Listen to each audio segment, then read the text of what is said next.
மௌனத்தில் உறைந்த ஒரு காடு, தன் உயிரை கொடுத்து வசந்தத்தை மீட்ட ஒரு சிறு பறவையின் தியாக கதை. அங்கே நதிகள் பாடுவதை நிறுத்தின, வண்ணத்து பூச்சிகள் மறைந்தன, அந்த காடு ஒரு நீண்ட மரண உறக்கத்தில் இருந்தது. காற்றின் சலசலப்புக்கு பதிலாக காய்ந்த கிளைகளின் மரண ஓலம் மட்டுமே அந்த காடெங்கும் எதிரொலித்தது. இனி இங்கே எதுவும் முளைக்காது என்று மேகங்கள் மழையை தர மறுத்தன. சூரியனும் தன் ஒளியை சுருக்கிக் கொண்டது. எல்லா பறவைகளும் பிரிந்து சென்றாலும் ஆஷா என்ற அந்த சிறு நீல பறவை மட்டும் அந்த காட்டை பிரியவில்லை. மடைய பறவையே, இங்கே ஏன் அழுகிறாய்? தென் திசைக்கு போனால் பழங்கள் கிடைக்குமே. நான் உணவிற்காக பாடவில்லை.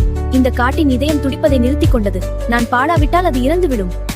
தினமும் அதிகாலையில் அந்த உயர்ந்த பாறையில் அமர்ந்து ஆஷா தன் இசை தவத்தை தொடங்குவாள்.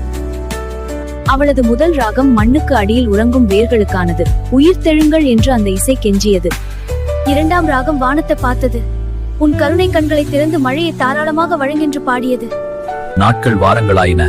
ஆஷாவின் உடல் மெலிந்தது. பாடி பாடி அவள் குரலில் ரத்தம் கசிய தொடங்கியது.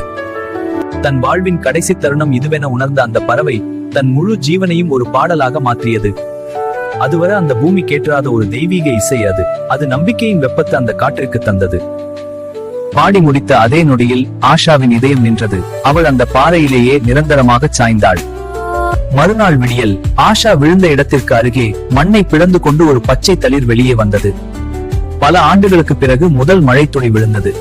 அது ஆஷாவின் உடலை தொட்டு மண்ணுக்குள் இறங்கியது.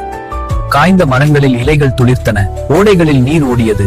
காடு இப்போது பச்சை ஆடை உடுத்தி சிரித்தது. ஆஷா இன்று இல்லை, ஆனால் இன்றும் அந்த காற்றில் அவளது மெல்லிய பாடல் தேனாக ஒலித்துக் கொண்டே இருக்கிறது. உலகம் இருண்டு கிடக்கும் போது ஒருவரின் தியாகமும் நம்பிக்கையும் தான் விடியலை நோக்கி நம்மை அழைத்துச் செல்லும். இது போன்ற கதைகளை பார்க்க ஸ்வீட் ஃபீலிங்ஸ் சேனலை சப்ஸ்கிரைப் பண்ணுங்க. வீடியோவை லைக், கமெண்ட், ஷேர் பண்ணுங்க.